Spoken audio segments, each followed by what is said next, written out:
নমস্কার বন্ধু, আমি কনফেডারেশন অফ স্টেট গভর্নমেন্ট এমপ্লয়িজের সাধারণ সম্পাদক মলয় মুখোপাধ্যায়। বন্ধু, গত 8ই ফেব্রুয়ারি বাজেট পেশের দিন আপনারা সকলেই জানেন যে অর্থমন্ত্রী 4% ডিএ ডিক্লেয়ার করেছে এবং তার এফেক্ট অর্থাৎ তা পাওয়া যাবে 1 মে থেকে। অর্থাৎ 4% মহার্ঘ ভাতা 4 মাস পর থেকে আমরা হাতে পাব। ভাবুন, মহার্ঘ ভাতা ঘোষণা হয়ে গেল কিন্তু তা হাতে পাব 4 মাস পরে, অর্থাৎ এখন বাকি রয়েছে। তা বিভিন্ন সংবাদপত্র এবং মিডিয়ারা জানতে চেয়েছিল এই ডিএ দেওয়ার প্রেক্ষিত আমাদের প্রতিক্রিয়াটা কি। প্রতিক্রিয়া এক লাইনেই বলেছি যে এই ডিএটা ঘোষণা করা হয়েছে সম্পূর্ণভাবে ভোটের স্বার্থে ব্যবহার করার জন্য, এবং তার প্রমাণ আজ আমরা পেলাম হুগলি জেলার আরামবাগে মাননীয় মুখ্যমন্ত্রীর বক্তব্যে। আপনারা জানেন যে অর্থমন্ত্রী ডিএ ডিক্লেয়ার করার পরে মাননীয় মুখ্যমন্ত্রী প্রেস রিলিজে আমাদের এই যে ডিএ দেওয়ার কথাটা বলেছে, এটা অবশ্যই মেনে নেওয়া যায়।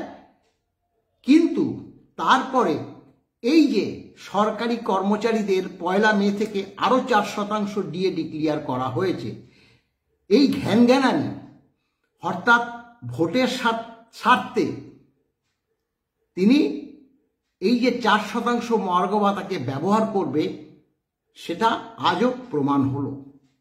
তিনি শুনিয়ে দিয়েছেন যে সরকারি কর্মচারীদের 1 মে থেকে আরও 4% ডিএ ডিক্লেয়ার করা হয়েছে এবং এই যে তার যে ঘোষণা, তার যে কর্মচারীদের 4% ডিএ দেওয়ার কথা, আগামী যে লোকসভা ইলেকশন, সেই ইলেকশনের প্রচারের শেষ দিন পর্যন্ত তা আমাদেরকে শুনতে হবে। অর্থাৎ এটা আমরা মনে করি যে আমাদেরকে হাতিয়ার করে, কর্মচারী সমাজকে হাতিয়ার করে সাধারণ মানুষকে জানান দেওয়া যে আপনাদের এই যে এত সব ভাতা দিচ্ছি, আরও দেওয়ার ক্ষমতা যদি আমার থাকতো তাহলে নিশ্চয়ই দিতাম, কারণ সরকারি কর্মচারীদেরও 1 মে থেকে আরও 4% মহার্ঘ ভাতা দিচ্ছে। এখন দেখুন, ব্যাপারটা আমি আগেও বলেছি, এখনো আবারও বলছি, এই 4% ডিএ দেওয়ার পরিপ্রেক্ষিতে আগে 36% বলতো সবাই বাকি আছে, এখন 32% বাকির কথা বলছে। কিন্তু এখনো 32% বাকি কেন হবে? ডিএটা তো পৌনঃপুনিক। ডিএটা যদি ফেব্রুয়ারি মাসে ঘোষণা করার পর যদি 1 ফেব্রুয়ারি থেকে এফেক্ট দিত তাহলেই 32% হতো। মার্চ থেকে এফেক্ট দিলে তবুও বলা যেত যে মার্চ মাস থেকে 32% মহার্ঘ ভাতা বাকি থাকবে। সে তো মে মাস, এখন তো বহু দূর। এবং ডিএ যদি রেট্রোস্পেক্টিভ না দেওয়া হয়, কারণ ডিএটা তো পৌনঃপুনিক, তিনি সেটা খুব ভালো মতোই জানেন যে আমি যদি ফেব্রুয়ারি মাস থেকে আবার 4% ডিএ দিই তাহলে ফেব্রুয়ারি, মার্চ, এপ্রিল এই 3 মাস তো আমার দিতে হবে। এই 3 মাস দেব না, ভোটের জন্য এই আওয়াজ তুলব, 1 মে কিছু একটা হবে ভোটের স্বার্থে, জিতুক হারুক সেটা আমাদের দেখার কথা নয়। কিন্তু তিনি কেন এই ডিএকে সওদা করতে ব্যবহার করবেন ভোটের কাজে, এই প্রশ্ন করব না? খুব দুঃখের সঙ্গে জানাচ্ছি যে এই যে ডিএ যে 4 মাস পরে পাবে, সরকারি কর্মচারী যারা অবসর নিয়েছে তারা 4 মাসের মধ্যে অনেকের হয়তো দুর্ঘটনাও ঘটে যাবে, অর্থাৎ তারা এই ডিএর যে এফেক্ট সেটা খোদ যে সরকারি কর্মচারী তারা পাবে না, হয়তো পরিবার পাবে, তিনি পাবেন না। এই ঘটনাটা কিন্তু শুধু যে ডিএর ক্ষেত্রে হচ্ছে তা নয়, খুব দুঃখের সঙ্গে জানাচ্ছি যে গত 26শে মে 2019 আমাদের যে মূল রায়, অর্থাৎ all India consumer price index অনুসারে যে ডিএ দেওয়ার কথা, সেটা কিন্তু ট্রাইব্যুনাল বলে দিয়েছিল 19 থেকে আজকে 24, কতগুলো বছর কেটে গিয়েছে, এবং তারপরও মামলাটি সুপ্রিম কোর্টে 1 নয় 2 নয় 11 বার মামলাটা উঠল, কিন্তু তার কোনো সুরাহা হলো না। সম্প্রতি দেখুন 16 সালে যখন আমরা মামলা করেছি, তখন প্রত্যক্ষভাবে আমাদের সংগঠনের অনেক কর্মচারী কিন্তু এই মামলার সঙ্গে সংযুক্ত ছিল, যেহেতু আমাদের সংগঠন কনফেডারেশন তারা যখন অবসর নিয়েছে, আমাদের সরকারি কর্মচারীদের অবসরপ্রাপ্ত কর্মচারী ফেডারেশন বলে একটা সংগঠন আছে। আমাদের এই যে কনফেডারেশন অনুমোদিতই পশ্চিমবঙ্গ সরকারি কর্মচারী ফেডারেশন। গত পরশু আমাদের যে অবসরপ্রাপ্ত কর্মচারী ফেডারেশন, তার যে কোষাধ্যক্ষ তপন পাল মহাশয় গত পরশুদিন হৃদরোগে আক্রান্ত হয়ে তিনি মারা গেছেন। তার আত্মার চিরশান্তি কামনা করা ছাড়া আর আমাদের কিছু করণীয় নেই। কিন্তু আমাদের এই যে ডিএ মামলা, তাতে তিনি তো প্রত্যক্ষভাবে সংযুক্ত ছিল।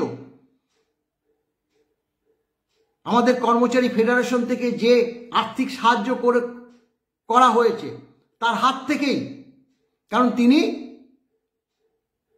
ওই যে অবসরপ্রাপ্ত কর্মচারী সংগঠন তার ট্রেজারার ছিল, কিন্তু তিনি দেখে যেতে পারলেন না।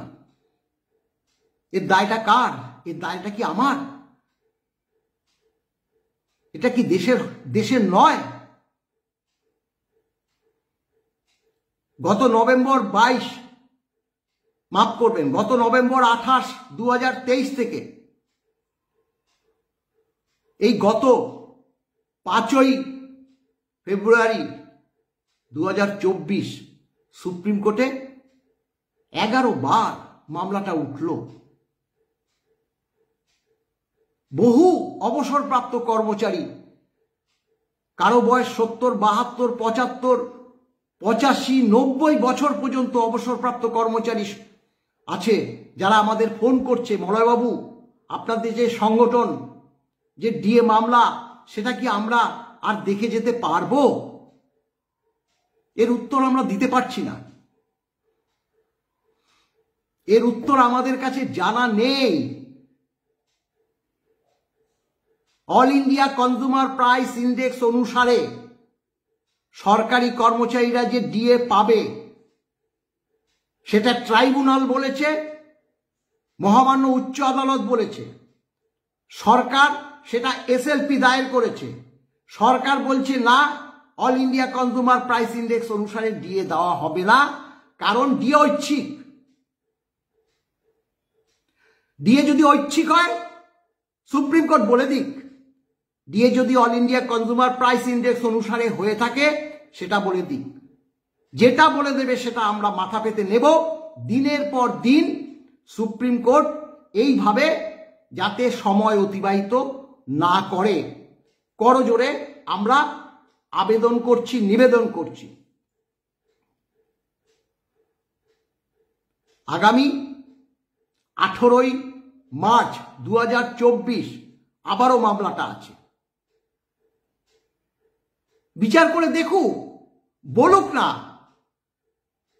যে all India consumer price index অনুসারে ডিএ দেওয়া হবে না, যেভাবে ঐচ্ছিক বলেছে রাজ্য সরকার সেটাই আমরা মান্যতা দিলাম। সেটা বলুক, বিচার করে বলুক, বা বলুক যে না, উচ্চ আদালত যে রায় দিয়েছে সেই রায় মানতে হবে রাজ্য সরকারকে। এই যে দুটো কথা। এই রাজ্য থেকে তো বহু মামলা সুপ্রিম কোর্টে যাচ্ছে, একদিনে তা রিলিজ হয়ে যাচ্ছে। আমরা সাধারণ কর্মচারীরা কি অপরাধ করলাম? সংসদীয় গণতন্ত্রে যুক্তরাষ্ট্রীয় কাঠামোয় আমাদের দেশের সর্বোচ্চ আদালত সুপ্রিম কোর্ট,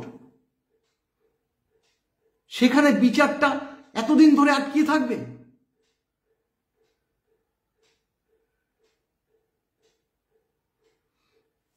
নমস্কার বন্ধু, আর কিছু বলার নেই। ভালো থাকবেন।